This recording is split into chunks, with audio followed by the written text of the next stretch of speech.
What's the weirdest thing that ever happened to you that made you think that God was real? So in 2017, we moved from the British Virgin Islands to Charlotte, North Carolina after we got hit by 2 Category 5 hurricanes back to back.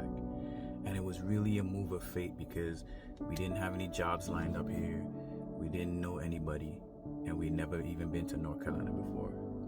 And I remember we were really intentional about praying to God and asking Him for His favor, but I was still caught off guard by how nice people were when we actually got here. And it felt like every time we would tell somebody about our story, the false response would be, well, hey, how can we help you guys out? But instead of me being humble and accepting help, I would always say something along the lines of, oh no, we good, God got us, or things will work themselves out. And after a little while, Jen, my wife, checked me on it and was like, babe, we really prayed and asked God for help, and I feel like you're getting in His way. And I didn't want to hear it, but she was right. So I made up in my mind that the next person to offer me help, I would swallow my pride and humbly accept it. And I remember Christmas was coming up and I had to go to the store the next day. And we didn't have a car at the time, so we were Ubering everywhere. So I caught an Uber and the Uber dropped me off to the store. And when I went inside, I realized I didn't have my wallet. So I had to get another Uber to drop me home to get my wallet to carry me back to the store. And I remember when the other Uber pulled up, it was a guy who we had got a ride from before. A really nice guy. I remember he had a real strong Irish accent and he was really friendly to us. And I remember we had a great conversation about how we got here and how we felt it was a God move and about the hurricanes and whatnot. And as we got to the house, I remember thanking him for the convo and hopping out and heading to the front door. And as I was walking away, he honked the horn and called me back to the car. And he was like, hey, I'm actually a fire chief at the local station here. I just do this Uber thing on the side.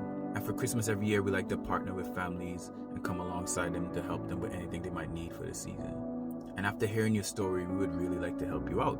And I smiled to myself because I knew exactly what it was. And I told him we would humbly accept any help you guys would like to give us. And he took my number, told me that somebody would be in contact with us in the coming days.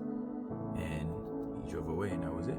Sure enough, in a couple days, a kind young lady called my phone, told me she was from the station and Chief had told her about our situation and they would love to come alongside of us for the season and help us out for Christmas. So then she asked how many of us was it in the family. Told her it was, 4 of us, me, my wife, and the 2 boys. She asked for ages and she was like, what do you think the boys would want for Christmas? And I remember thinking the boys are really, really good through the whole ordeal, through the hurricane, to move into a whole different place.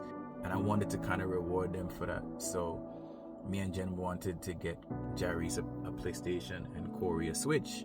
So I told her that and I said, we were going to get those things for them. We maybe might just need you guys to get the games. And she cut me off. She's like, no, that's good. We'll get them the PlayStation and the Switch. And I was like, wait, what? It's like, yeah, we'll get that.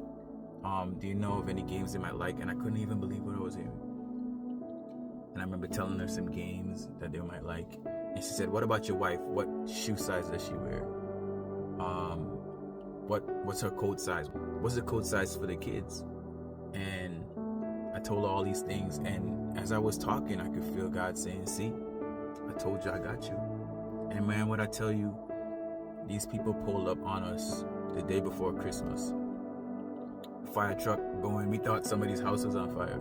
And they jumped off the fire truck, gifts in hand, walked up to the house, presented them to us. And I remember Jen was in tears, we couldn't believe it. And I say all that to say, don't let pride get in the way of the things that God wants to do. Not only for you, but in and through you. He wants to blow your mind if you would just humble yourself and follow His lead. He wants to do more than you can ever ask, think, or imagine. He's just waiting on you.